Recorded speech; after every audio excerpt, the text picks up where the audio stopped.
Friends, మొదటిసారి my help channel వీడియోస్ని వారు సబ్స్క్రైబ్ చేసుకోండి. ఫారెస్ట్ బీట్ ఆఫీసర్ సంబంధించినటువంటి సబ్జెక్ట్ వైజ్గా మార్క్స్ వెయిటేజ్ ఎలా ఉన్నది 2017లో మనకు ఎఫ్బిఓ నోటిఫికేషన్ వచ్చింది కదా.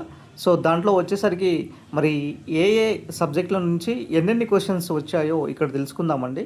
సో ఇక్కడ చూసుకున్నట్లయితే ప్రధానంగా మనకు వచ్చేసి ఇక్కడ జనరల్ స్టడీస్ 100 మార్క్స్ గాను పేపర్ ఉంటుంది.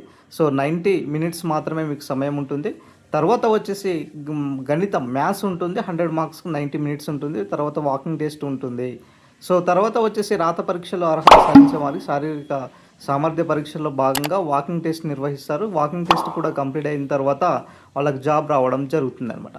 అయితే విషయానికి వస్తే మరి 2017లో మనకు ఏదైతే ఫారెస్ట్ బీట్ ఆఫీసర్ సంబంధించినటువంటి నోటిఫికేషన్స్ ఇచ్చారో దాంట్లో సంబంధించినటువంటి సబ్జెక్ట్ వైజ్గా వెయిటేజెస్ కనుక చూసుకున్నట్లయితే ఇక్కడ కరెంట్ అఫైర్స్ దాదాపుగా 13 మార్కులు అయితే రావడం జరిగిందండి. దాదాపుగా ఎక్కువగా 13 మార్కులు అయితే రావడం జరిగింది. తర్వాత వచ్చేసి ఎన్విరాన్మెంట్ అండ్ సస్టైనబుల్ డెవలప్మెంట్లో భాగంగా మరి ఇక్కడ వచ్చేసరికి మొత్తం 8 క్వశ్చన్లు అయితే రావడం జరిగిందండి. ఇది కేవలం జిఎస్ పేపర్ గురించే మొత్తం ఎక్స్ప్లెయిన్ చేస్తున్నాం ఎన్నెన్ని క్వశ్చన్లు వచ్చినాయి అనేది. తర్వాత వచ్చేసరికి ఇక్కడ మరి విపత్తుల నిర్వహణ సంబంధించినటువంటి అంశం గురించి. సో విపత్తుల నిర్వహణ డిజాస్టర్ మేనేజ్మెంట్ దాదాపుగా 3 క్వశ్చన్లు వచ్చాయి. తర్వాత వచ్చేసరికి మరి ఇక్కడ ఇండియన్ జాగ్రఫీలో వచ్చేసి దాదాపుగా 6 మార్కులు అయితే రావడం జరిగిందండి. తర్వాత మరి తెలంగాణ జాగ్రఫీలో మరి ఇక్కడ 5 క్వశ్చన్లు అయితే రావడం జరిగింది. ఇప్పుడు తెలంగాణ ప్లస్ ఇండియన్ జాగ్రఫీ కలిపి దాదాపుగా 11 క్వశ్చన్లు అయితే రావడం జరిగిందండి జాగ్రఫీ నుంచే. తర్వాత వచ్చేసరికి మనకి పాలిటీ, ఇండియన్ పాలిటీలో కనుక చూసుకున్నట్లయితే 10 మార్కులు అయితే రావడం జరిగింది.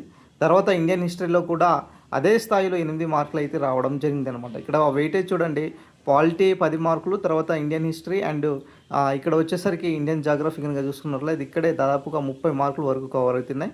తర్వాత వచ్చేసరికి ఇక్కడ మనకి తెలంగాణ ఉద్యమం, తెలంగాణ మూమెంట్ సంబంధించినటువంటి క్వశ్చన్స్ కనుక చూసుకున్నట్లయితే మరి ఇక్కడ 8 క్వశ్చన్లు అయితే రావడం జరిగిందండి.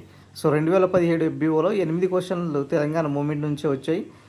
తర్వాత వచ్చేసి తెలంగాణ చరిత్ర అండ్ సాంస్కృతి కనుక చూసుకున్నట్లయితే దాదాపుగా 16 మార్కులు అండి. ఎక్కువగా ఇక్కడ నుంచే మనకు రావడం జరిగింది. ఒకసారి గమనించినట్లయితే ఇక్కడ తెలంగాణ ఉద్యమంలో 8 మార్కులు ప్లస్ ఇక్కడ 16 మార్కులు, దాదాపుగా ఇక్కడ చూడవచ్చు 24 క్వశ్చన్ల వరకు ఇక్కడే రావడం జరిగిందనమాట మనకు వచ్చేసరికి.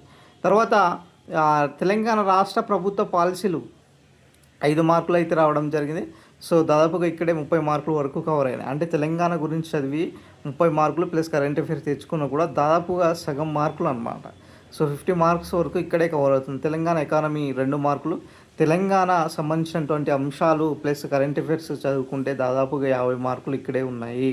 తర్వాత వచ్చేసి general science, biology and science and technology సంబంధించినటువంటి 8 క్వశ్చన్లు, ఫిజిక్స్లో 1 మార్క్ అయితే రావడం జరిగింది. అంటే మొత్తం మీద జనరల్ సైన్స్ విభాగంలో దాదాపుగా 9 మార్కులు అయితే రావడం జరిగింది. అంటే మొత్తానికి మరి ఇక్కడ వచ్చేసరికి వెయిటేజ్లో ఎక్కువగా మనకు ఇక్కడ తర్వాత next ethics and gender sensitivity and బలహీన వర్గాల సామాజిక అవగాహనకు సంబంధించినటువంటి దాంట్లో మరి 7 క్వశ్చన్లు అయితే రావడం జరిగింది. సో మొత్తం వెయిటేజ్ ప్రకారం చూసుకున్నట్లయితే తెలంగాణ చరిత్ర సంస్కృతిలో 16 మార్కులు వచ్చినాయి ఎక్కువగా. కరెంట్ అఫైర్స్లో దాదాపుగా 13 మార్కులు అండి, మొత్తం మీద 29 మార్కులు. తర్వాత వచ్చేసి ఇండియన్ పాలిటీలో 10 మార్కులు, దాదాపుగా ఇక్కడే 39 మార్కులు ఎక్కువగా మనకు కనిపిస్తున్నాయి. తర్వాత మనకి ఇక్కడ వచ్చేసరికి తెలంగాణ అంశాల గురించి దాదాపు 50 మార్క్స్. తెలంగాణ హిస్టరీ అయినా సరే, ఉద్యమం అయినా సరే, చరిత్ర, సంస్కృతి అండ్ రాష్ట్ర ప్రభుత్వ పాలసీలు, ఎకానమీ, ఇవన్నీ తెలంగాణ అంశాల గురించి చదివితే 50 మార్కులు అయితే ఇక్కడ రావడానికి ఎక్కువ ఆస్కారం ఉందన్నమాట. సో ఈ విధంగా మరి తెలంగాణలో వచ్చేటటువంటి నోటిఫికేషన్స్ ఎఫ్బిఓ సంబంధించినటువంటి 2026కు సంబంధించినటువంటి నోటిఫికేషన్స్లో ఎక్కువగా వెయిటేజ్ ఉన్నటువంటి ఈ సబ్జెక్టుల్లో ఈ విధంగా మీరు కనుక ప్రాధాన్యక్రమంగా ఎక్కువగా వెయిటేజ్ ఉన్న దానిపైన ఎక్కువగా సమయం మీరు తీసుకుంటే మీకు ఖచ్చితంగా ఈసారి మాత్రం ఎఫ్బిఓ నోటిఫికేషన్ సాధిస్తారు. సో ఇది ఓవరాల్గా జనరల్ స్టడీస్ సంబంధించినటువంటి మనకు పేపర్ సంబంధించినటువంటి వెయిటేజ్.